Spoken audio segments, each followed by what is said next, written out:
Hello everyone, welcome back to my YouTube channel GS by Priyanka. और आज की इस क्लास में मैं आपको सॉल्व कराने वाली हूँ एसएससी सीएचएसएल 2022 के मेंस के एग्जाम में जो जीके के क्वेश्चन पूछे गए थे। यहाँ पे मैं आपको जो पेपर सॉल्व कराने वाली हूँ वो सीएचएसएल 2022 के टियर 2 का क्वेश्चन पेपर है, लेकिन इसका पेपर 2023 में हुआ था 26 जून को। सीएचएसएल का एग्ज़ाम काफ़ी पास में है, तो मैं आपको इसके मेंस के जीके पीवाईक्यू का सलूशन कराऊंगी। और ये 2022 का मेंस का पेपर है। इसका पेपर 26 जून 2023 में कंडक्ट हुआ था। चलिए फिर बिना किसी देरी के स्टार्ट करते हैं क्वेश्चन नंबर 1 से। Question number 1, which of the following statements about enzymes in the human body is और आर करेक्ट। यहाँ पर आपसे क्वेश्चन पूछा है कि एंजाइम के बारे में कौन सा स्टेटमेंट करेक्ट है। पहला स्टेटमेंट है maltase is present in the saliva and breaks the sugar maltose into glucose. Statement B है amylase is present in the saliva and help change starches into sugar.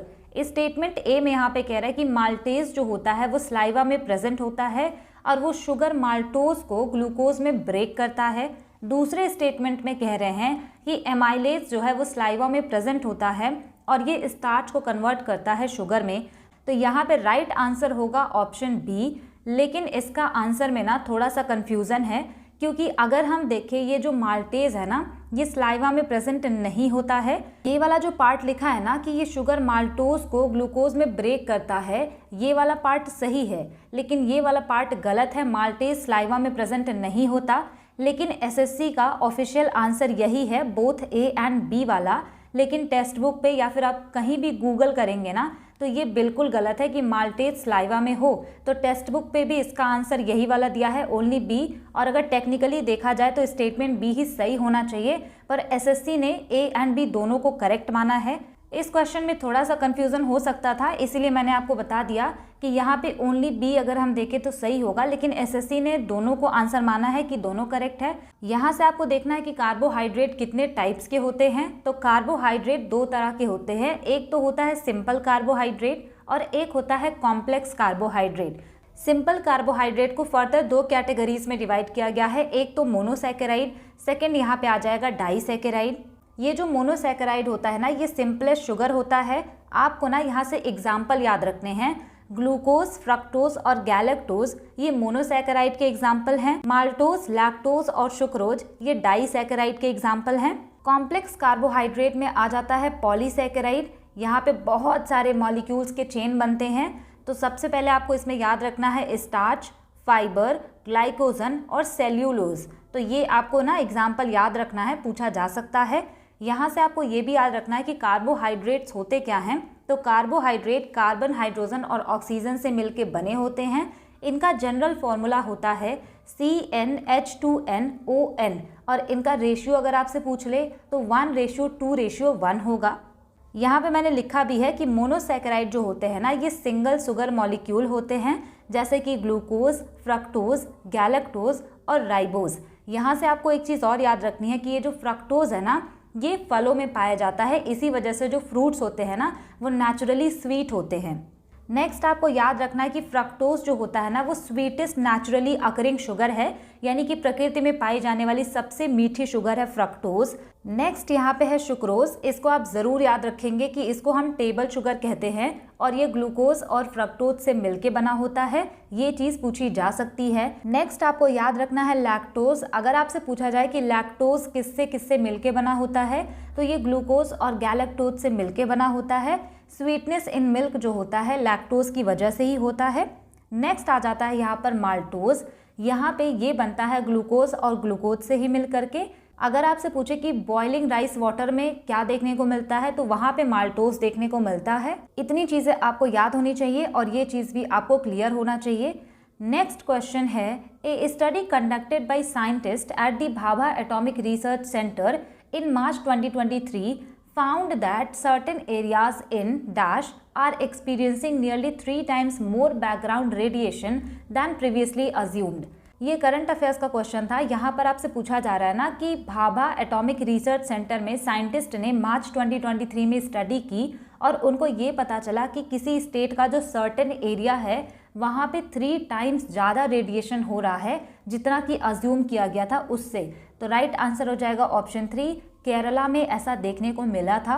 यहाँ से आपको जो भी एटॉमिक पावर स्टेशन है वो देखना है, क्योंकि इससे भी क्वेश्चन कई बार बन जाते हैं, या फिर स्टेट का और जो एटॉमिक पावर स्टेशन है ना उसका आपको मैचिंग कराने को दे देगा, तो आपको पता होना चाहिए उनकी लोकेशन। सबसे पहला यहाँ पे है काकरापार एटॉमिक पावर स्टेशन। इसका जो इस्टेब्लिशमेंट है वो हुआ था 1993 में। अगर आपसे पूछे कि किस स्टेट में है ये, तो ये हो जाएगा गुजरात में।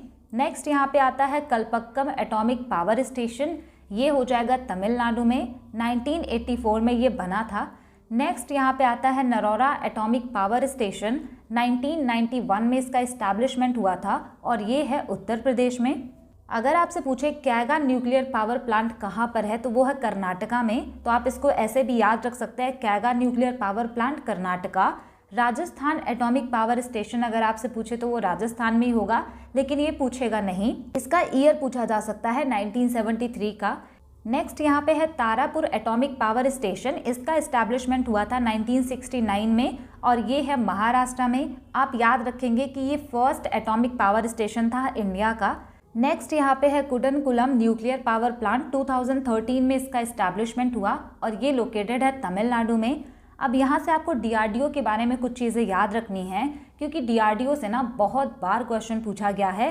तो सबसे पहले तो आप इसका फुल फॉर्म याद रखिएगा, defence research and development organisation इसका फुल फॉर्म है। और एग्ज़ाम में ये पूछा गया है कि ये इस्टेब्लिश कब हुआ था, तो 1958 में। अगर आपसे इसका मोटो पूछे तो वो हो जाएगा बलस्य मूलम विज्ञानम, it means the source of strength is science. अगर आपसे पूछे कि इसका हेडक्वार्टर कहाँ पर है, तो वो हो जाएगा न्यू दिल्ली में। अगर आपसे पूछे कि इसके प्रेजेंट हेड कौन है, तो वो हो जाएंगे डॉक्टर समीर वी कामत। इतनी चीज़ें आपको याद रखनी है। ये वाला आपको ज़्यादा अच्छे से याद रखना है, क्योंकि ये कई बार एग्जाम में पूछा हुआ है। अगला क्वेश्चन है match the points under list 1 with those under list 2। यहाँ पे आपका ना इंस्ट्रूमेंट दिया हुआ है और यहाँ पे उसका यूजेस दिया है, इससे ना आपको मैच कराना है। सबसे पहला यहाँ पे है सेक्सटेंट। इससे हम क्या मेज़र करते हैं, तो इससे मेज़र किया जाता है angle between two visible object, यानी फर्स्ट का ए हो जाएगा। नेक्स्ट यहाँ पे है यूडोमीटर। इससे मेजर किया जाता है अमाउंट ऑफ रेनफॉल। थर्ड यहाँ पे है थर्मोफाइल। इससे स्मॉल क्वांटिटी की रेडिएंट हीट को मेज़र किया जाता है। अगर आपसे पूछे पायरोमीटर, इससे मेज़र किया जाता है टेम्परेचर ऑफ ए सरफेस। तो राइट आंसर यही वाला हो जाएगा। अब ना यहाँ से आपको कुछ चीज़ें याद रखनी हैं, जैसे कि अगर आपसे पूछे कि अमीटर से क्या मेज़र किया जाता है, तो इससे ना इलेक्ट्रिक करंट को मेज़र किया जाता है। यहाँ पे जो चीज़ें मैंने लिखी हैं ना वो एग्ज़ाम रिलेवेंट है और एग्ज़ाम में पूछा हुआ क्वेश्चंस है, तो आपको अच्छे से याद रखना होगा। नेक्स्ट यहाँ पे है अल्टीमीटर। इससे ना अल्टीट्यूड मेज़र किया जाता है। नेक्स्ट यहाँ पे है क्रेस्कोग्राफ। इससे ना प्लांट की ग्रोथ को मेज़र किया जाता है। बैरोमीटर से एटमॉस्फेरिक प्रेशर यानी वायुमंडलीय दाब को मेज़र किया जाता है। डायनमोमीटर अगर आपसे पूछे तो इससे फोर्स या फिर टॉर्क को मेज़र किया जाता है। एनीमोमीटर से speed and direction of wind यानी हवा की जो दिशा है या उसकी स्पीड है उसको मेज़र किया जाता है एनीमोमीटर से। अगर आपसे पूछे कि हाइड्रोमीटर से क्या मेज़र करते हैं, लिक्विड की स्पेसिफिक ग्रेविटी को मेज़र किया जाता है। ओडोमीटर से अगर आपसे पूछे तो किसी भी व्हीकल ने कितना डिस्टेंस कवर किया है उसको ओडोमीटर से मेज़र किया जाता है। अब यहाँ पे ना आप कंफ्यूज मत होइएगा, ये अलग है और ये ओडोमीटर अलग है। नेक्स्ट यहाँ पे है स्फिग्मोमैनोमीटर। ये तो बहुत इंपॉर्टेंट है, ब्लड प्रेशर इससे मेज़र किया जाता है। हाइग्रोमीटर अगर आपसे पूछे ना तो इससे ह्यूमिडिटी को मेज़र किया जाता है। इसका मतलब कि एयर में कितना वाटर वेपर प्रेजेंट है उसको मेज़र करते हैं हाइग्रोमीटर से। नेक्स्ट यहाँ पे आ जाएगा बोलोमीटर। बोलोमीटर से इलेक्ट्रोमैग्नेटिक रेडिएशन को मेज़र किया जाता है। नेक्स्ट यहाँ पे है कैलोरीमीटर और इससे कैलोरी को मेज़र नहीं करते, इससे ना केमिकल रिएक्शंस में जो हीट होती है ना उसको मेज़र करते हैं। लैक्टोमीटर से प्योरिटी ऑफ मिल्क को मेज़र किया जाता है। इतनी चीज़ें आपको यहाँ से याद रखनी हैं। अगला क्वेश्चन है for contribution to which sport और game did BC Suresh receive the Dronacharya award lifetime achievement for the year 2022। यहाँ पर क्वेश्चन आपसे पूछा है कि BC सुरेश को द्रोणाचार्य अवार्ड मिला था 2022 में, तो किस गेम में उन्होंने कंट्रीब्यूशन दिया था उसके लिए इनको मिला था। राइट आंसर हो जाएगा ऑप्शन 3 कबड्डी। यहाँ से आपको द्रोणाचार्य अवार्ड के बारे में सारी चीज़ें याद रखनी हैं। अगर आपसे पूछे कि द्रोणाचार्य अवार्ड पहली बार कब स्टार्ट हुआ, तो 1985 में स्टार्ट हुआ था। अगर आपसे पूछे कि द्रोणाचार्य अवार्ड के फर्स्ट रेसिपिएंट कौन कौन थे, मतलब किनको पहली बार द्रोणाचार्य अवार्ड मिला था, तो 3 लोगों का नाम आपको याद रखना है। सबसे पहले बालचंद्र भास्कर भागवत, रेसलिंग से ये थे और इनको पहली बार द्रोणाचार्य अवार्ड मिला था रेसलिंग में। नेक्स्ट यहाँ पे आपको याद रखना है ओम प्रकाश भारद्वाज, यानी कि बॉक्सिंग में इनको पहले मिला था। एथलेटिक्स में ओम नाम्बियार को सबसे पहली बार द्रोणाचार्य अवार्ड मिला था। नेक्स्ट यहाँ पे है हंसा शर्मा, इनका नाम आप ज़रूर याद रखेंगे। ये एसएससी CHSL प्री में क्वेश्चन पूछा गया था। First women to get Dronacharya award वो हो जाएंगी हंसा शर्मा। एक और पॉइंट आपको यहाँ से याद रखना है, Blas Iglesias Fernandes first foreign coach थे जिनको कि ये द्रोणाचार्य अवार्ड मिला था 2012 में। नेक्स्ट यहाँ पे आपको अर्जुना अवार्ड से भी कुछ इंपॉर्टेंट चीज़ें याद रखनी है, क्योंकि इससे भी कई बार क्वेश्चन पूछा है कि अर्जुना अवार्ड स्टार्ट कब हुआ था। तो ये स्टार्ट हुआ था 1961 में। इनका नाम आप ज़रूर याद रखेंगे। मीना शाह पहली वुमेन थी जिनको कि अर्जुना अवार्ड मिला था 1962 में। लेकिन अगर आपसे पूछे कि जब अर्जुना अवार्ड स्टार्ट हुआ था 1961 में, तब किसको किसको ये अवार्ड मिला था, तो 6 स्पोर्ट पर्सन थे उस टाइम में जिनको कि अर्जुना अवार्ड मिला था। लेकिन आपको केवल 3 लोगों का नाम याद रखना है। सबसे पहले आपको याद रखना है सलीम दुर्रानी, ये क्रिकेट से रिलेटेड थे। कृष्णा दास, ये आर्चरी से रिलेटेड थे। मैनुअल एरन, ये चेस से रिलेटेड थे। तो इनका नाम आपको याद रखना है, जिनमें से ये सबसे ज़्यादा इंपॉर्टेंट हो जाएंगे। यहाँ से आपको करंट अफेयर्स भी याद रखना है, क्या पता इससे भी क्वेश्चन पूछा जा सकता है। आपको ये याद रखना है कि अर्जुना अवार्ड जो 2023 वाला है वो दिया गया था 9 जनवरी 2024 को, लेकिन आपको इसको ना अच्छे से याद रखना है। यहाँ पे सबसे पहला है आर वैशाली, ये चेस से रिलेटेड हैं, इनको मिला है। शीतल देवी पैरा आर्चरी से रिलेटेड हैं, इनको मिला है। दिव्य कीर्ति सिंह एक्वेस्ट्रियन से रिलेटेड हैं, इनको मिला है। सुनील कुमार और अंतिम पंघल, ये रेसलिंग से रिलेटेड हैं, इनको मिला है। इसके अलावा भी कुछ और स्पोर्ट्स पर्सनालिटी को ये अवार्ड दिया गया है, लेकिन ये इतने ज़्यादा इंपॉर्टेंट हैं। अगला क्वेश्चन है, which of the following statements related to the Mughal empire in India is और आर करेक्ट। यहाँ पर आपसे कह रहा है कि मुगल एम्पायर के बारे में कौन सा स्टेटमेंट सही है। पहला स्टेटमेंट है, the second battle of Panipat marked the beginning of Akbar's rule and also his territorial expansion. दूसरा स्टेटमेंट है, the battle of Haldi Ghati was a historic battle for during the rule of Akbar in June 1576। पहले statement में कहा जा रहा है कि जब सेकेंड बैटल ऑफ पानीपत हुआ था वहाँ से अकबर का रूल स्टार्ट हुआ था और उसका टेरिटोरियल एक्सपेंशन भी। स्टेटमेंट बी में कह रहे हैं कि बैटल ऑफ हल्दी घाटी जून 1576 में हुआ था और ये हिस्टोरिक बैटल था अकबर के टाइम का। तो राइट आंसर हो जाएगा option 2, both A and B are correct.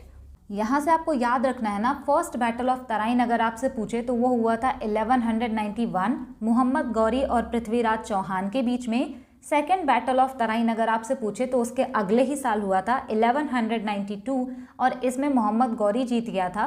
First वाले में पृथ्वीराज चौहान जी की जीत हुई थी। नेक्स्ट आपको याद रखना है, फर्स्ट बैटल ऑफ पानीपत 1526 में हुआ था। अगर आपसे पूछे किसके किसके बीच हुआ था तो ये बाबर और इब्राहिम लोदी के बीच में हुआ था और यहीं से मुगल एम्पायर स्टार्ट होता है। नेक्स्ट आपको याद रखना है, सेकेंड बैटल ऑफ पानीपत ये 1556 में हुआ था अकबर और हेमू के बीच में। थर्ड बैटल ऑफ पानीपत अगर आपसे पूछे तो ये 1761 में हुआ था। बैटल ऑफ हल्दी घाटी जून 1576 में हुआ था, कई बार एग्जाम में पूछा गया है। बैटल ऑफ प्लासी आपको याद रखना है 1757 में हुआ था। बैटल ऑफ बक्सर अगर आपसे पूछे 1764 में हुआ था। यहाँ से आपको बाबर का कुछ इंपॉर्टेंट बैटल याद रखना है जो कि फ्रीक्वेंटली एग्जाम में पूछे जाते हैं और आपसे ना मैचिंग वाले में भी ये क्वेश्चन दिया जा सकता है, तो अच्छे से आपको इसको याद रखना है। सबसे पहले है बैटल ऑफ खानवा, ये बाबर और राणा सांगा के बीच हुआ था। किन के बीच हुआ था ये भी यहाँ पे इंपॉर्टेंट है याद रखना। बैटल ऑफ चंदेरी अगर आपसे पूछे तो 1528 में हुआ था, बाबर और मेदिनी राय के बीच में। थर्ड यहाँ पे है बैटल ऑफ घाघरा 1529 में हुआ था, बाबर ने अफगान्स को डिफीट किया था इसमें। नेक्स्ट यहाँ पे है बैटल ऑफ मस्की, ये Chalukya empire and Jayasimha to के बीच में हुआ था। और इस तरह के जो क्वेश्चन है ना जो कि बहुत ज़्यादा इंपॉर्टेंट नहीं होते पर कभी कभार पूछ लिए जाते हैं, तो याद रखिएगा battle of Maski. Kalinga war अगर आपसे पूछे तो 261 BC में हुआ था, क्योंकि अशोका ने लड़ा था ये सबको याद रहता है, लेकिन ये ईयर ना कई बार एग्जाम में पूछा हुआ है। ये जो दोनों बैटल्स है ना, ये बहुत बहुत ज़्यादा इंपॉर्टेंट हैं। बैटल ऑफ चौसा 1539 में हुआ था। बैटल ऑफ कन्नौज, जिसको कि बैटल ऑफ बिलग्राम भी कहते हैं, ये 1540 में हुआ था और ये दोनों हुमायूं और शेर शाह सूरी के बीच में हुआ था और इन दोनों ही बैटल में हुमायूं की हार हुई थी। नेक्स्ट यहाँ पे है बैटल ऑफ करनाल। ये नादिर शाह और मोहम्मद शाह के बीच में हुआ था। नादिर शाह पर्सिया से आया था। नेक्स्ट यहाँ पे आपको याद रखना है बैटल ऑफ तालीकोटा 1565 में हुआ था। Very very important. इससे माना जाता है कि विजयनगर एम्पायर का एंड हो गया था। इसको हम बैटल ऑफ राक्षस तांगड़ी भी कहते हैं। अगला क्वेश्चन है match the points under list 1 with those under list 2। यहाँ पे कह रहे हैं कि पहला जो कॉलम है उसको आपको मैच कराना है सेकंड वाले से। लिस्ट 1 में फाइलम दिया है, लिस्ट 2 में एग्जाम्पल दिया है और आपको मैच कराना है। तो सबसे पहला पोरीफेरा का स्पॉन्जस हो जाएगा और फर्स्ट का केवल एक ही ऑप्शन में है, तो राइट आंसर यही वाला हो जाएगा। जब भी मैचिंग के क्वेश्चन आए तो आप ऑप्शन एलिमिनेट करके ही करिएगा। अगर आपको नहीं आ रहा है तब आपको याद रखना है कि जेलीफिश बिलोंग करती है निडारिया फाइलम से। वेरी वेरी इंपॉर्टेंट, बहुत बार अलग से भी क्वेश्चन इसका पूछा गया है। थर्ड, यहाँ पे आपको याद रखना है कि स्क्विड जो है ये मोलस्का से बिलोंग करता है। सेंटीपीड ऑर्थ्रोपोडा से बिलोंग करते हैं, ये भी आप याद रखेंगे। अब यहाँ से आपको ये देखना है ना कि आर.एच. व्हाइटटेकर ने जो लिविंग ऑर्गेनिजम्स हैं उनका क्लासिफिकेशन किया था 1969 में। ईयर भी पूछा है, नाम भी पूछा है, कितने किंगडम में इन्होंने क्लासिफाई किया था लिविंग ऑर्गेनिज्म को, ये भी पूछा है। इन्होंने बांटा था सारे लिविंग ऑर्गेनिजम्स को 5 किंगडम में, Monera, protista, fungi, Plantae, animalia. और इसमें इन्होंने ये बताया था कि ये जो मोनेरा होते हैं ये यूनिसेल्यूलर होते हैं, यानी एक ही सेल के बने होते हैं, लेकिन प्रोकैरियोट्स होते हैं। प्रोकैरियोट्स का मतलब जिनमें कि ट्रू न्यूक्लियस नहीं पाया जाता। प्रोटिस्टा को इन्होंने बोला था कि ये भी यूनिसेल्यूलर ही होते हैं, लेकिन ये यूकैरियोट्स होते हैं। यूकैरियोट्स का मतलब जिनमें वेल डिफाइंड न्यूक्लियस पाया जाता हो। फंजाई, प्लांटे एंड एनिमेलिया को इन्होंने बोला था कि ये मल्टी सेल्यूलर तो हैं लेकिन यूकैरियोट्स भी हैं, मतलब इनमें वेल डिफाइंड न्यूक्लियस पाया जाता है। तो ईयर आपको याद रखना है और किस किस कैटेगरी में इन्होंने बांटा था ये भी आपको याद रखना है। नेक्स्ट यहाँ पे है एनिमल किंगडम। एनिमल किंगडम जो होता है ये मल्टी सेल्यूलर होते हैं। आपको ये भी याद रखना है कि ये जो एनिमल किंगडम है इनमें लेवल ऑफ ऑर्गेनाइजेशन 2 तरीके का होता है। एक तो होता है सेल्यूलर लेवल का ऑर्गेनाइजेशन, एक होता है टिश्यू, ऑर्गन या फिर ऑर्गन सिस्टम लेवल का ऑर्गेनाइजेशन। इनमें भी फर्दर 2 कैटेगरीज आती हैं, एक तो जिसमें बाइलेटरल सिमेट्री पाई जाती हो, एक तो जिसमें रेडियल सिमेट्री पाई जाती हो। जिनमें बाइलेटरल सिमेट्री पाई जाती है उनको फर्दर 3 कैटेगरीज के अंडर रखा जा सकता है। सबसे पहला असिलोमेट, दूसरा हो जाएगा स्यूडोसिलोमेट, तीसरा हो जाएगा सिलोमेट। अब इसका क्या मतलब होता है, जिनमें बॉडी कैविटी पाई जाती है उसको हम असिलोमेट बोलते हैं, जिनमें फॉल्स सिलोम पाया जाता है उनको स्यूडोसिलोमेट बोलते हैं और जिनमें ट्रू सिलोम पाया जाता है उनको सिलोमेट बोलते हैं। जो लैटीहेल्मिन्थिस होते हैं ना, जिनकी बॉडी फ्लैट होती है वो असिलोमेट होते हैं। एस्लेमिन्थिस स्यूडोसिलोमेट होते हैं। Annelida, arthropoda, mollusca, echinodermata, hemichordata and chordata ये सारे सिलोमेट होते हैं, इनमें ट्रू सिलोम पाया जाता है। रेडियल सिमेट्री अगर आपसे पूछे तो ये टीनोफोरा एंड सिलेंट्रेटा, जिसको निडारिया कहते हैं, उनमें देखने को मिलता है। सेल्यूलर लेवल का ऑर्गेनाइजेशन पूछे तो वो केवल और केवल पोरीफेरा फाइलम में देखने को मिलता है। अगला क्वेश्चन है in May 2023 the supreme court of India granted couples the right to get divorce on the grounds of irretrievable breakdown of marriage under dash of the Indian constitution. ये current affairs का question था, लेकिन इस तरह के जो current affairs के question होते हैं ना, जो थोड़े इंपॉर्टेंट होते हैं, वो अगली बार भी एग्जाम में पूछ लिए जाते हैं। यहाँ पर आपसे क्वेश्चन पूछा है कि मई 2023 में सुप्रीम कोर्ट ऑफ इंडिया ने कपल्स को ये अधिकार दे दिया कि अगर उनके जो मैरिज का ब्रेकडाउन है वो इर्रिट्रीवेबल है तो वो तलाक ले सकते हैं। यहाँ पर आपसे वो आर्टिकल पूछा है जिसके अंडर में ये राइट्स दिए गए हैं। राइट आंसर हो जाएगा ऑप्शन 1, आर्टिकल 142 क्लॉज 1। इर्रिट्रीवेबल का मतलब होता है जो कि अब बदल नहीं सकता या फिर चेंज नहीं हो सकता। यहाँ से आपको देखना है सुप्रीम कोर्ट के आर्टिकल्स, क्योंकि कई बार इससे क्वेश्चन बनते हैं, सीजीएल में भी, सीएचएसएल में भी, हर एग्जाम में क्वेश्चन इससे आता है। तो सबसे पहला तो आपको यही याद रखना है कि एक सुप्रीम कोर्ट होगा, यानी कि इस्टेब्लिशमेंट ऑफ सुप्रीम कोर्ट ये किस आर्टिकल में आएगा, तो आर्टिकल 124 में।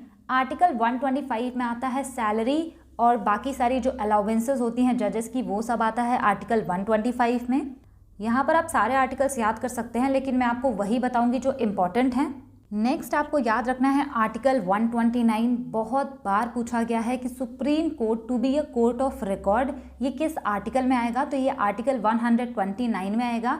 और इसका मतलब होता है ना कि सुप्रीम कोर्ट के जो भी जजमेंट्स होते हैं, जो भी प्रोसीडिंग्स होती हैं ना, वो सारी एक रिकॉर्ड के तौर पे सुरक्षित रखी जाती हैं। अगर आगे कोई केसेस आते हैं ना तो उनसे रेफरेंस लिया जा सकता है। इसी वजह से हम कहते हैं supreme court is a court of record.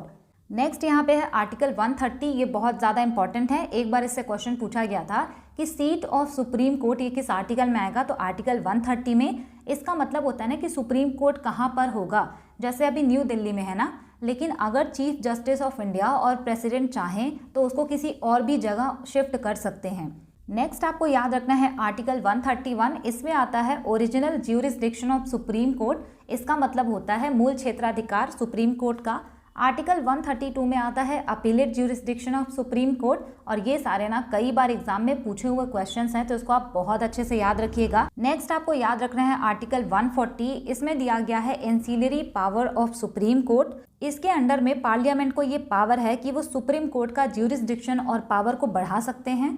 Next यहाँ पे है आर्टिकल 141। इसका भी क्वेश्चन पूछा गया था CGL 2023 में। इसका मतलब है law declared by supreme court to be binding on all courts. मतलब सुप्रीम कोर्ट जो भी लॉ डिक्लेयर करेगा वो सारे कोर्ट को मानना ही पड़ेगा। नेक्स्ट यहाँ पे आता है आर्टिकल 143। इसमें दिया गया है advisory jurisdiction of supreme court. इसका मतलब ये होता है सलाहकारी क्षेत्राधिकार। इसमें जो सुप्रीम कोर्ट होता है ना, वो एडवाइस दे सकता है प्रेसिडेंट को किसी भी मैटर पर। एक पॉइंट आपको ये भी याद रखना है कि सुप्रीम कोर्ट जो रिट्स इशू करता है वो इशू करता है आर्टिकल 32 के अंडर में। रिट्स 5 टाइप्स के होते हैं। सबसे पहला हेबिस कॉर्पस, दूसरा हो जाएगा मंडेमस, तीसरा है यहाँ पे सर्च्योरारी, चौथा है प्रोहिबिशन, पांचवा है यहाँ पे क्यूओ वारंटो। इसका जो मीनिंग है आपको याद रखना है। Habeas corpus means to have the body of. Mandamus का मतलब होता है वी कमांड। सर्च्योरारी का मतलब होता है to be certified of. Prohibition का मतलब होता है टू फॉरबिड। क्यूओ वारंटो का मतलब होता है बाय व्हाट अथॉरिटी ऑफ। अगला क्वेश्चन है which of the following is the correct descending order of nitrate ion, chloride ion, bromide ion and iodide ion as per their basic strength. यहाँ पर आपसे question पूछा है कि जो नाइट्रेट आयन है, क्लोराइड आयन है, ब्रोमाइड आयन और आयोडाइड आयन है, इसका बेसिक स्ट्रेंथ आप डिसेंडिंग ऑर्डर में लिखिए। डिसेंडिंग ऑर्डर में लिखने का मतलब है कि सबसे ज़्यादा जिसकी बेसिक स्ट्रेंथ है उसको सबसे पहले लिखना है, फिर उससे थोड़ा कम, फिर उससे थोड़ा कम, फिर सबसे कम वाला आपको लिखना है। डिसेंडिंग ऑर्डर में हम बड़े से छोटे की तरफ जाते हैं। यहाँ पे आपको ये समझना होगा कि जो क्लोराइड है, ब्रोमाइड है, आयोडाइड है, ये सारे हैलाइड आयंस हैं और ये सारे ग्रुप 17 से बिलोंग करते हैं। यहाँ पर आपको एक चीज़ याद रखनी है कि जैसे जैसे हम ग्रुप में नीचे जाते हैं ना, इनका जो एटॉमिक साइज होता है वो बढ़ता जाता है। यानी किसी भी एलिमेंट का साइज अगर आप ग्रुप में ऊपर से नीचे जाएंगे तो इनका जो एटॉमिक साइज है वो बढ़ता जाएगा। एटॉमिक साइज बढ़ने का ये मतलब है कि इनके जो आउटर मोस्ट शेल में जो इलेक्ट्रॉन होते हैं ना, वो लेस टाइटली होल्ड होते हैं और जितना ही ये ढीला बंधा होगा ना, उतना ही ये लेस बेसिक होगा। राइट आंसर हो जाएगा ऑप्शन 2। ये जो नाइट्रेट आयन होता है ना, काफ़ी ज़्यादा हार्ड आयन होता है क्योंकि इसकी साइज़ बहुत ज़्यादा स्मॉल होती है। यहाँ से भी आपको कुछ इंपॉर्टेंट चीज़ें याद रखनी हैं। सबसे पहले आपको याद रखना है कि पीरियोडिक टेबल बनाया था दिमित्री मेंडेलीव ने 1869 में। ये क्वेश्चन भी पूछा गया है कई बार। लेकिन आपसे पूछे कि मॉडर्न पीरियोडिक टेबल किसने दी थी, तो हेनरी मॉसले ने दी थी 1913 में। कई बार ये क्वेश्चन ना एग्जाम में पूछा हुआ है। अब यहाँ से आपको याद रखना है कि ग्रुप 1 के एलिमेंट को, ग्रुप 2 के एलिमेंट को हम क्या क्या बोलते हैं, क्योंकि इससे भी क्वेश्चन पूछा जाता है। अगर आपसे कहे कि ग्रुप 1 के जो एलिमेंट्स होते हैं उनको हम क्या कहते हैं, उनको एल्कली मेटल्स कहते हैं। ग्रुप 2 के एलिमेंट्स को अगर पूछे तो एल्कलाइन अर्थ मेटल्स कहते हैं। ग्रुप 15 के एलिमेंट्स को पिंक्टोजन कहते हैं या फिर नाइट्रोजन फैमिली। ग्रुप 16 के एलिमेंट्स को चैल्कोजन कहते हैं। ग्रुप 17 के एलिमेंट्स को हेलोजन कहते हैं, जो कि अभी हमने देखा। ग्रुप 18 के एलिमेंट्स को नोबल गैसेस कहते हैं या फिर इनर्ट गैसेस। एक पॉइंट आपको याद रखना है कि लॉ ऑफ ऑक्टेव्स अगर आपसे पूछे किसने दिया था, तो न्यूलैंड ने दिया था 1865 में। ईयर कई बार एग्जाम में पूछा है। और एक चीज़ यहाँ पे आपको ये भी याद रखनी है कि जब लॉ ऑफ ऑक्टेव्स दिया था न्यूलैंड ने, तब केवल और केवल 56 एलिमेंट्स ही नोन थे। इसका मतलब केवल 56 एलिमेंट की ही जानकारी थी उस टाइम पर, तब इन्होंने लॉ ऑफ ऑक्टेव्स दिया था। अगला क्वेश्चन है, which of the following statements is और are correct regarding the Arya समाज एंड स्वामी दयानंद सरस्वती। यहाँ पर आपसे क्वेश्चन पूछा है कि आर्य समाज और स्वामी दयानंद सरस्वती के बारे में कौन सा स्टेटमेंट सही है। स्टेटमेंट 1 है, the original name of Swami Dayanand Saraswati was Mool Shankar Tiwari. Statement B है, Swami Dayanand Saraswati was a native of Gujarat. Statement C है, the Arya Samaj was founded in the year 1875। तो राइट आंसर हो जाएगा all A, B and C तीनों सही है। स्वामी दयानंद सरस्वती जी का जो मूल नाम था वो था मूल शंकर और ये थे गुजरात के।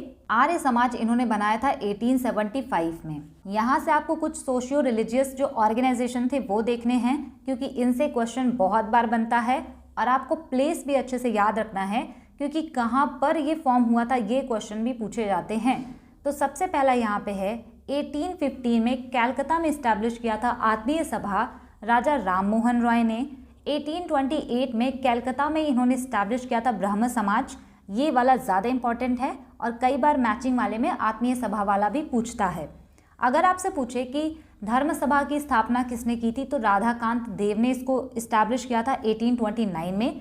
तत्व बोधिनी सभा, ये तो पूछा हुआ है कई बार एग्जाम में, देवेंद्र नाथ टैगोर ने इस्टेब्लिश किया था 1839 में। नेक्स्ट आपको याद रखना है ये वाला, परमहंस मंडली की स्थापना दादोबा पांडुरंग ने की थी बॉम्बे में 1849 में। अगर आपसे पूछे प्रार्थना समाज किसने इस्टेब्लिश किया था, तो आत्माराम पांडुरंग ने बॉम्बे में किया था इसको 1867 में। आर्य समाज की स्थापना बॉम्बे में 1875 में स्वामी दयानंद सरस्वती ने की थी और ये वाला क्वेश्चन हमने देखा अभी। अगर आपसे पूछे कि थियोसॉफिकल सोसाइटी का इस्टेब्लिशमेंट किसने किया था, तो madam HP Blavatsky and colonel HS Olcott ने न्यूयॉर्क USA में किया था 1875 में। मतलब जिस ईयर में आर्य समाज इस्टेब्लिश हुआ था उसी ईयर में थियोसॉफिकल सोसाइटी की भी स्थापना हुई थी। अगर आपसे पूछे कि डक्कन एजुकेशन सोसाइटी की इस्टेब्लिशमेंट किसने की थी, तो GG अगारकर ने 1884 में पुणे में। और ये सारा जो इम्पॉर्टेंट ऑर्गेनाइजेशन है जिस पे हम ज़्यादा ध्यान नहीं देते, लेकिन कभी कभार ना अगर क्वेश्चन टफ बनाना होता है तो इस तरह के क्वेश्चंस भी आ जाते हैं। नेक्स्ट आपको याद रखना है, स्वामी विवेकानंद ने इस्टेब्लिश किया था रामकृष्ण मिशन, बेलूर में इस्टेब्लिश किया था 1897 में। प्लेस और ईयर दोनों पूछा हुआ है एग्जाम में। नेक्स्ट आपको याद रखना है, गोपाल कृष्ण गोखले ने इस्टेब्लिश किया था सर्वेंट्स ऑफ इंडिया सोसाइटी 1905 में। वेरी वेरी इंपॉर्टेंट, इसका ईयर कई बार एग्जाम में पूछा गया है। अगर आपसे पूछे कि सोशल सर्विस लीग किसने इस्टेब्लिश किया था, तो NM जोशी ने 1911 में। यहाँ पे जितना भी है ना, आप एक बार इसको अच्छे से देख लीजिएगा, लेकिन आपको याद रखना है जिस पे मैंने टिक किया है इंपॉर्टेंट वाला। अगला क्वेश्चन है, who among the following served as the first chief justice of India. यहाँ पे कह रहे हैं कि भारत के पहले चीफ जस्टिस कौन थे। राइट आंसर हो जाएगा ऑप्शन 1 HJ कानिया, ये पहले चीफ जस्टिस थे इंडिया के। यहाँ से आपको हाई कोर्ट के आर्टिकल्स याद रखने हैं क्योंकि इससे भी क्वेश्चन पूछा जाता है। तो सबसे पहले आपको याद रखना है कि हाई कोर्ट होगा स्टेट्स के लिए, ऐसा लिखा है आर्टिकल 214 में। नेक्स्ट आपको याद रखना है कि high courts to be a court of record, ये है आर्टिकल 215 में। अगला आपको याद रखना है कि हाई कोर्ट के जजेस जो हैं उनका ओथ एंड अफर्मेशन आता है आर्टिकल 219 में। अगर आपसे पूछे कि एक जज का ट्रांसफ़र एक हाई कोर्ट से दूसरे हाई कोर्ट में हो सकता है, वो आता है आर्टिकल 222 में। नेक्स्ट आपको याद रखना है कि हाई कोर्ट जो रिट इशू करते हैं वो आता है आर्टिकल 226 में, और ये क्वेश्चन अभी CGL 2024 के एग्जामिनेशन में भी पूछा हुआ है। अगला आपको ये याद रखना है आर्टिकल 230, इसमें दिया गया है कि जो भी हाई कोर्ट्स है ना, इनका ज्यूरिसडिक्शन बढ़ा दिया जा सकता है यूनियन टेरिटरीज के लिए। आर्टिकल 231 में लिखा हुआ है कि 2 या 2 से अधिक स्टेट्स के लिए ना एक ही कॉमन हाई कोर्ट एस्टैब्लिश किया जा सकता है। Most important. अगला क्वेश्चन है, which of the following was the first micro finance institution in India established in 1974। यहाँ पर आपसे क्वेश्चन पूछा है कि भारत का पहला सूक्ष्म वित्तीय संस्थान कौन सा था जिसको कि 1974 में एस्टैब्लिश किया गया था। राइट आंसर हो जाएगा ऑप्शन 4 सेवा बैंक। इसका फुल फॉर्म था सेल्फ एम्प्लॉयड विमेंस एसोसिएशन। आपको ये भी याद रखना है ना कि इसको गुजरात में इस्टेब्लिश किया गया था। बहुत ज़्यादा इंपॉर्टेंट है क्योंकि ये भी एग्जाम में पूछा हुआ है। ईयर भी आपको याद रखना है क्योंकि ये भी एग्जाम में पूछा हुआ है। अगला क्वेश्चन है which element in the modern periodic table has the same number of valence electron as that of caesium. यहाँ पर आपसे क्वेश्चन पूछा है कि मॉडर्न पीरियोडिक टेबल में कौन सा एलिमेंट ऐसा है जिसका कि वैलेंस इलेक्ट्रॉन सेम है जैसा कि सीजियम का है। तो यहाँ पे ना आप एक चीज़ ध्यान रखेंगे, आप अगर सेम ग्रुप के एलिमेंट्स की बात करेंगे ना तो उनमें same number of valence electron होगा। इसका मतलब अगर हम ग्रुप 1 के एलिमेंट्स की बात करें तो वहाँ पे जितने भी एलिमेंट्स होंगे ना उनका वैलेंस इलेक्ट्रॉन होगा 1। अगर हम ग्रुप 2 के सारे एलिमेंट्स की बात करें तो उनका वैलेंस इलेक्ट्रॉन होता है +2। अगर ग्रुप 3 के एलिमेंट्स की बात करें तो उनका वैलेंस इलेक्ट्रॉन होता है +3। तो ऐसे करके ये होता है। तो ये जो सीजियम यहाँ पे दिया है ना ये पहले ग्रुप का एलिमेंट है और पोटेशियम भी पहले ग्रुप का एलिमेंट है। तो इनके जो वैलेंस इलेक्ट्रॉन होंगे ना वो सेम होंगे। अगला क्वेश्चन है which of the following is the scientific discipline concerned with the description and classification of earth's topographic feature. यहाँ पे कहने कि अर्थ का जो टोपोग्राफिक फीचर है वो किसके अंडर में हम पढ़ते हैं। राइट आंसर हो जाएगा ऑप्शन 1 जियोमॉर्फोलॉजी के अंडर में इसको पढ़ा जाता है। यहाँ से आपको कुछ इंपॉर्टेंट चीज़ें ध्यान रखनी है। सबसे पहले अगर आपसे पूछे कि कन्वेक्शनल करंट थ्योरी किसने दी थी तो इसको दिया था आर्थर होम्स ने 1930s के टाइम पर। नेक्स्ट आपको याद रखना है कॉन्टिनेंटल ड्रिफ्ट थ्योरी किसने दी थी तो इसको अल्फ्रेड वेगनर ने दिया था 1912 में। कई बार ये जो क्वेश्चंस है ना ये सारे पूछे गए हैं, एक बार मैचिंग में पूछा गया था सीजीएल वाले एग्जाम में। नेक्स्ट आपको याद रखना है कि सी फ्लोर स्प्रेडिंग थ्योरी किसने दी थी तो हैरी हैमंड हेस ने दिया था 1960 में। बिग बैंग थ्योरी अगर आपसे पूछे किसने दिया था तो इसको दिया था जॉर्ज लेमाइटर ने। अगला क्वेश्चन है as of 2022 what was the highest denomination currency note printed by the reserve bank of India. यहाँ पे आपसे कह रहे हैं कि 2022 के अकॉर्डिंग अगर हम देखें तो आरबीआई जो नोट प्रिंट करता है तो कितने तक का नोट सबसे ज़्यादा यानी हाईएस्ट डिनोमिनेशन का कौन सा नोट ये प्रिंट कर सकते हैं। राइट आंसर हो जाएगा ऑप्शन 2 10,000 का नोट ये प्रिंट कर सकते हैं, उससे ज़्यादा का नहीं। लेकिन आपको याद रखना है कि 2022 के अकॉर्डिंग नहीं, ये चीज़ आज भी सही है कि आरबीआई 10,000 से ज़्यादा का नोट जो है प्रिंट नहीं कर सकता। अब यहाँ से आरबीआई से कुछ इंपॉर्टेंट चीज़ें आपको याद रखनी है। सबसे पहला कि आरबीआई को इस्टेब्लिश किया गया था 1 अप्रैल 1935 में यंग हिल्टन कमीशन के रिकमेंडेशन पे। अगर आपसे पूछे कि इसका हेडक्वार्टर कहाँ पर था तो जब ये बना था तो कोलकाता में ये इस्टेब्लिश हुआ था, लेकिन इसका हेडक्वार्टर मुंबई में ट्रांसफ़र किया गया 1937 में। और ये क्वेश्चन अभी CHSL 2024 में पूछा गया है टीयर 1 में। नेक्स्ट आपको याद रखना है इसको बैंक ऑफ बैंक्स कहते हैं, लेंडर ऑफ लास्ट रिजॉर्ट कहते हैं। फर्स्ट गवर्नर अगर आपसे पूछे कि कौन था आरबीआई का तो ऑसबॉर्न स्मिथ। लेकिन अगर आपसे पूछे कि फर्स्ट इंडियन गवर्नर कौन थे आरबीआई के तो वो थे CD देशमुख। अगर आपसे पूछे कि अभी आरबीआई के गवर्नर कौन है प्रेजेंट टाइम में, शक्तिकांत दास इसके गवर्नर हैं। अगला क्वेश्चन है the unit of magnetic intensity in the CGS centimetre gram second system is. यहाँ पे कह रहे हैं कि मैग्नेटिक इंटेंसिटी यानी चुंबकीय तीव्रता का CGS में कौन सा यूनिट होगा। राइट आंसर हो जाएगा ऑरेस्टेड। यहाँ से आपको कुछ इंपॉर्टेंट फॉर्मूले कुछ इंपॉर्टेंट यूनिट्स याद रखनी है क्योंकि कई बार इससे क्वेश्चन पूछा जाता है। सबसे पहला यहाँ पे है वेलोसिटी अगर आपसे पूछे तो इसका हो जाएगा मीटर पर सेकेंड। डेंसिटी अगर आपसे पूछे तो किलोग्राम पर मीटर क्यूब। एक्सीलरेशन जिसको कि हिंदी में त्वरण बोलते हैं इसका होता है मीटर पर सेकेंड स्क्वायर। अगर आपसे फोर्स की यूनिट पूछे तो वो हो जाएगा न्यूटन। अगर आपसे पूछे प्रेशर का क्या होगा तो इसका यूनिट हो जाएगा पास्कल, कई बार एग्जाम में पूछा हुआ है। वर्क या एनर्जी का हो जाएगा जूल। पावर का हो जाएगा वॉट। अगर आपसे पूछे मोमेंटम तो ये होता है किलोग्राम मीटर पर सेकेंड। अगर आप सेकेंड को ऊपर ले आएंगे ना तो सेकेंड इनवर्स हो जाएगा। ये सारे भी इंपॉर्टेंट हैं लेकिन यहाँ पे जो लिखा है वो ज़्यादा इंपॉर्टेंट है। अगर आपसे पूछे कि फ्रीक्वेंसी का यूनिट क्या होगा तो वो हो जाएगा हर्ट्ज। अगर आपसे पूछे कि इलेक्ट्रिक पोटेंशियल का यूनिट क्या होगा तो ये होता है वोल्ट। यहाँ से आप इसका फॉर्मूला भी ध्यान में रख सकते हैं। नेक्स्ट यहाँ पे कैपेसिटेंस जिसको कि हिंदी में धारिता बोलते हैं, इसका यूनिट होता है फैरेड। ये सारा एग्जाम में पूछा है। अगर आपसे पूछे कि इंडक्टेंस का क्या होगा तो इसका होता है हेनरी। रेजिस्टेंस, इम्पीडेंस या रिएक्टेंस अगर आपसे पूछे तो इसका यूनिट हो जाएगा ओम, लेकिन रेजिस्टेंस आप याद रखेंगे। नेक्स्ट यहाँ पे आपको याद रखना है मैग्नेटिक फ्लक्स का, तो इसका यूनिट हो जाएगा वेबर। अगर मैग्नेटिक फ्लक्स की डेंसिटी पूछे तो ये हो जाएगा टेस्ला। ये वाला जो है ना रेडियो एक्टिविटी, ये बहुत ज़्यादा इंपॉर्टेंट है, इसका एक बार क्वेश्चन पूछा गया था, बेकुरेल हो जाएगा इसका यूनिट।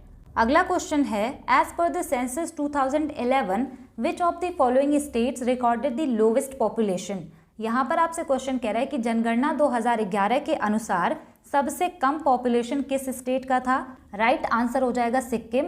और ये क्वेश्चन अभी CHSL 2024 के Tier 1 में भी पूछा गया था, लेकिन वहाँ पे ऐसे नहीं पूछा था कि लोवेस्ट पॉपुलेशन किसकी है, वहाँ पे ये पूछा था ना कि किस स्टेट की पॉपुलेशन 10 लाख से कम है। तो राइट आंसर यही था सिक्किम। अब यहाँ से आपको सेंसस 2011 से कुछ इंपॉर्टेंट चीज़ें याद रखनी है। सबसे पहला कि 2011 का जो सेंसस था ना वो 15th नंबर का सेंसस था, लेकिन अगर आपसे पूछे कि इंडिपेंडेंस के बाद ये किस नंबर का सेंसस था तो हो जाएगा 7th नंबर का सेंसस। अगर आपसे पूछे इसका मोटो क्या था, जो कि पूछा है अभी 2024 के एग्जाम में, आवर सेंसस आवर फ्यूचर। अगर आपसे पूछे कि मोस्ट पॉपुलेटेड स्टेट यानी सबसे ज़्यादा आबादी वाला राज्य कौन था, तो सबसे पहले था यूपी, सेकंड नंबर पे था महाराष्ट्र, थर्ड नंबर पे था बिहार। नेक्स्ट आपको याद रखना है लिटरेसी रेट यानी साक्षरता दर कितनी थी। ओवरऑल लिटरेसी रेट था 74.04%, लेकिन अगर मेल का और फीमेल का अलग अलग पूछे तो मेल का हो जाएगा 85.14%, फीमेल लिटरेसी रेट हो जाएगा 65.46%। आपको ये चीज़ भी याद रखनी है कि इंडिया में वर्ल्ड का 17.5% पॉपुलेशन रहता था 2011 के अकॉर्डिंग, आज तो बढ़ गया होगा।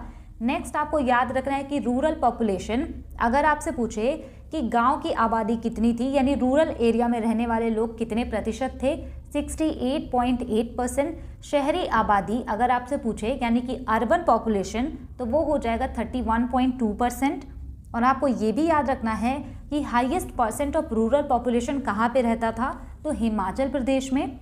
नेक्स्ट यहाँ पे आपको याद रखना है कि मोस्ट पॉपुलेटेड यूनियन टेरिटरी अगर आपसे पूछे तो दिल्ली हो जाएगा, लीस्ट पॉपुलेटेड यूनियन टेरिटरी अगर आपसे पूछे तो लक्षद्वीप हो जाएगा, हाईएस्ट ग्रोथ रेट अगर आपसे पूछे तो मेघालय का हो जाएगा 27.9%, मतलब 28% के नज़दीक में। नेक्स्ट आपको ये भी याद रखना है कि नेगेटिव पॉपुलेशन ग्रोथ देखने को मिला था नागालैंड में। पॉपुलेशन डेंसिटी अगर आपसे पूछे कितना था तो 382 था। पॉपुलेशन डेंसिटी का मतलब होता है कि 1 स्क्वायर किलोमीटर एरिया में कितने लोग रह रहे हैं, लेकिन अगर आपसे पूछे कि फिजियोलॉजिकल डेंसिटी क्या होती है तो फिजियोलॉजिकल डेंसिटी हम कैलकुलेट करते हैं नेट कल्टीवेटेड एरिया से। नेक्स्ट आपको याद रखना है कि हाईएस्ट पॉपुलेशन डेंसिटी कहाँ की थी, तो बिहार की थी, और लोवेस्ट लिटरेसी रेट भी बिहार का था, ये भी आपको याद रखना है। कितना था आपको ये भी याद रखना है, 1106। अगर आपसे पूछे लोवेस्ट डेंसिटी किस स्टेट का था तो अरुणाचल प्रदेश का 17। सेक्स रेशियो अगर आपसे पूछे यानी कि पर 1000 मेल्स पर कितनी फीमेल थी तो 943। और इसमें भी आपको ये वाला याद रखना है क्योंकि CGL 2023 में मैचिंग में ये वाला क्वेश्चन पूछा था, तो अगर आपको याद होगा तभी आप कर पाएंगे। केरला का था 1084, हरियाणा का था 879, पुदुचेरी का जो कि यूटीज में हाईएस्ट था ये था 1037। ये वाला भी आप याद रखेंगे। अगला क्वेश्चन है as of 2020 which country has the largest proven coal reserve in the world. यहाँ पे कह रहे हैं कि लार्जेस्ट कोल रिजर्व किस कंट्री का था। राइट आंसर हो जाएगा ऑप्शन 3 USA का। अगला क्वेश्चन है the feature of by cameralism in the Indian constitution is borrowed from the constitution of. यहाँ पे कह रहे हैं कि बाई कैमरलिज्म जो यहाँ पे लिया गया है इंडिया में वो किस देश के संविधान से लिया गया है। राइट आंसर हो जाएगा ऑप्शन 4 ब्रिटेन के कॉन्स्टिट्यूशन से लिया गया है। यहाँ पे आपको ना सोर्सेस ऑफ कॉन्स्टिट्यूशन से कुछ इंपॉर्टेंट चीज़ें देखनी है कि कौन कौन से फीचर कहाँ से लिए गए हैं, क्योंकि इससे ना फ्रीक्वेंटली क्वेश्चन बनता रहता है। सबसे पहले आपको याद रखना है कि गवर्नमेंट ऑफ इंडिया एक्ट 1935 से बहुत ज़्यादा चीज़ें ली गई हैं। यहाँ से लिया गया है office of governor, judiciary, public service commission और इमरजेंसी प्रोविज़न। नेक्स्ट यहाँ पे देखते हैं कि ब्रिटिश कॉन्स्टिट्यूशन से क्या क्या लिया गया है। यहाँ से लिया गया है rule of law, parliamentary form of government, legislative procedure, single citizenship, cabinet system, by cameral parliament यानी द्विसदनीय जो पार्लियामेंट है उसका सिस्टम लिया गया है ब्रिटिश कॉन्स्टिट्यूशन से। अगर आपसे पूछे कि USA यानी कि यूनाइटेड स्टेट से हमने कौन कौन सी चीज़ें ली थी? तो fundamental rights, judicial review, independence of judiciary, impeachment of president, function of president and vice president. इसका मतलब जुडिशरी से रिलेटेड जो चीज़ें हैं, फंडामेंटल राइट्स हैं और प्रेसिडेंट एंड वाइस प्रेसिडेंट का जो फंक्शन है वो चीज़ें लिया गया है यूएसए के कॉन्स्टिट्यूशन से। Directive principle of state policy अगर आपसे पूछे कहाँ से लिया गया है तो आयरलैंड के कॉन्स्टिट्यूशन से लिया गया है। आयरलैंड वालों ने स्पेन के कॉन्स्टिट्यूशन से लिया था। नेक्स्ट यहाँ पे आपको याद रखना है कैनेडियन कॉन्स्टिट्यूशन से क्या क्या चीज़ें ली गई थी, तो वहाँ से लिया गया था quasi federal structure with a strong central government, यानी यहाँ पे पावर शेयरिंग तो है लेकिन सेंटर थोड़ा सा स्ट्रॉन्ग होगा, ये लिया गया था कनाडा के कॉन्स्टिट्यूशन से। कॉन्सेप्ट ऑफ रेजिड्यूअल पावर यानी रेजिड्यूअरी पावर भी कनाडा के कॉन्स्टिट्यूशन से लिया गया था। हमारा जो 7th शेड्यूल है ना, वहाँ पे 3 लिस्ट आती हैं, एक तो होता है स्टेट लिस्ट, एक होता है यूनियन लिस्ट और एक होता है कंकरेंट लिस्ट। यूनियन लिस्ट में वो सारे सब्जेक्ट आते हैं जिन पे केंद्र सरकार लॉ बनाती है। स्टेट लिस्ट में वो सारे सब्जेक्ट आते हैं जिस पे स्टेट गवर्नमेंट लॉ बनाती है। कंकरेंट लिस्ट में वो सारे सब्जेक्ट आते हैं जिसमें यूनियन गवर्नमेंट और स्टेट गवर्नमेंट दोनों लॉ बना सकते हैं, लेकिन कुछ ऐसे सब्जेक्ट होते हैं जो कि इन तीनों ही लिस्ट में नहीं आते, उसको हम कहते हैं रेजिड्यूअरी सब्जेक्ट, और उस पे लॉ बनाने का जो पावर है वो केवल और केवल सेंटर के पास है। ये चीज़ हमने कनाडा की कॉन्स्टिट्यूशन से ली थी। अगला यहाँ पे आपको याद रखना है कि ऑस्ट्रेलिया के कॉन्स्टिट्यूशन से क्या क्या लिया गया था, तो कंकरेंट लिस्ट जो है ना वो लिया गया था ऑस्ट्रेलिया के कॉन्स्टिट्यूशन से। ट्रेड एंड कॉमर्स का जो आइडिया है वो भी लिया गया था ऑस्ट्रेलिया के कॉन्स्टिट्यूशन से।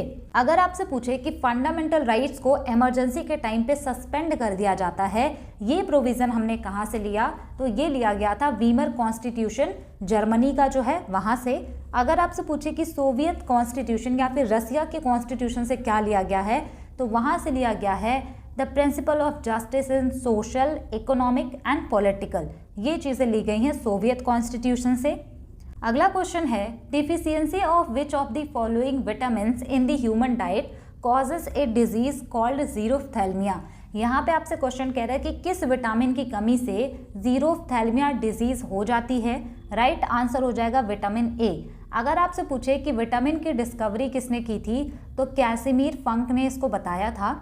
अब यहाँ पे ना आपको सारे विटामिन, उनके केमिकल नेम और डिफिशियंसी डिजीज़ को याद रखना है। और यहाँ पे जो जीरोफ्थैल्मिया है ना, इसका मतलब होता है आई का जो कॉर्निया होता है वो हार्ड हो जाता है, उसी को कहते हैं जीरोफ्थैल्मिया। सबसे पहले आपको याद रखना है यहाँ से अब कि विटामिन ए का केमिकल नाम होता है रेटिनॉल। इसकी डिफिशियंसी से नाइट ब्लाइंडनेस एंड जीरोफ्थैल्मिया हो जाता है, जो कि क्वेश्चन में पूछा गया है। विटामिन सी अगर आपसे पूछे तो इसको हम कहते हैं एस्कॉर्बिक एसिड और इसकी कमी से स्कर्वी होता है। विटामिन डी को कहा जाता है कैल्सीफेरॉल, रिकेट्स एंड ऑस्टियोमलेशिया हो जाता है इससे।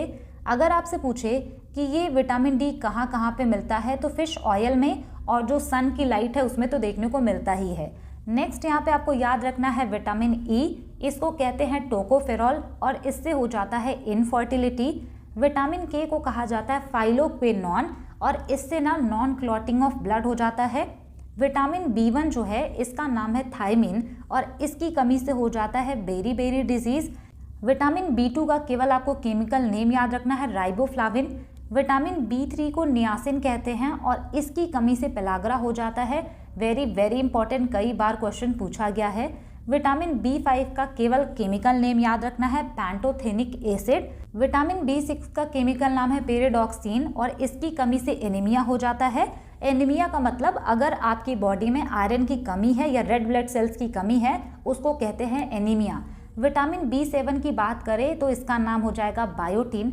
विटामिन बी9 का केमिकल नेम है फॉलिक एसिड, लेकिन आपको ये वाला याद रखना है मोस्ट इम्पॉर्टेंट। विटामिन बी12 का केमिकल नेम है साइनोकोबालामीन और इसकी कमी से परनीसियस एनीमिया हो जाता है। लास्ट क्वेश्चन है match the points under list 1 with those under list 2। यहाँ पे माउंटेन पीक्स दिया हुआ है और उसकी हाइट दी है, ये आपको मैच कराना है। इसको आप ऑप्शन एलिमिनेट करके कर सकते थे अगर आपको पता होता कि K2 जो है ये हाईएस्ट पीक है काराकोरम रेंज की, तो यहाँ पे जितने भी पीक्स के हाइट दिए हुए हैं ना वो कम है, लेकिन ये वाला जो सबसे ज़्यादा वाला है ये जाहिर सी बात है कि ये K2 की ही हाइट होगी। तो 4 का यहाँ पे C केवल एक ऑप्शन में है। इसका मतलब ना आप आगे से ना करके पीछे से भी सॉल्व कर सकते हैं। राइट आंसर हो जाएगा ऑप्शन 3। यहाँ से आप याद रखिएगा कि कामेत जो माउंटेन पीक है उसकी हाइट है 7,756 मीटर। कंचनजंगा अगर आपसे पीक पूछे ना तो इसकी हाइट हो जाएगी 8,586 और इसको कहा जाता है कि ये इंडिया की हाईएस्ट पीक है, जबकि K2 होना चाहिए बट अभी वो डिस्प्यूटेड टेरिटरी में है। नेक्स्ट यहाँ पे है नंदा देवी, इसकी हाइट है 7,816 मीटर। नेक्स्ट आपको यहाँ पे देखना है कि जो हिमालयाज है उसके कौन कौन से डिवीज़न हैं। तो सबसे पहले यहाँ पे आता है ट्रांस हिमालय, उसके बाद यहाँ पे आता है ना हिमालयाज। तो ट्रांस हिमालय में भी रेंजेस हैं, कौन कौन से? सबसे पहला यहाँ पे काराकोरम, लद्दाख, जास्कर और कैलाश। अगर बात करें हिमालय की तो इसका भी डिवीज़न है। सबसे पहला वाला होगा ग्रेट हिमालय, यहाँ पे ना बहुत हाईएस्ट जो पीक्स होते हैं वो इसी में होते हैं। नेक्स्ट ये जो बीच वाला है ना ये हो जाएगा लेसर हिमालय और ये जो लास्ट में है ना ये शिवालिक हिमालय होता है। नेक्स्ट आपको यहाँ पे ये देखना है कि हिमालय का रीजनल डिवीज़न कैसे किया जाता है, यानी कि रिवर्स के आधार पे इसका डिवीज़न कैसे होगा। इससे ना कई बार क्वेश्चन बनता है कि रिवर का नाम दे देगा और हिमालय का नाम दे देगा और पूछेगा कि इसको हम क्या कहेंगे। तो आपको याद रखना है कि इंडस रिवर और सतलज रिवर के बीच में हिमालय का जो पार्ट आता है उसको नाम दिया जाता है पंजाब हिमालय।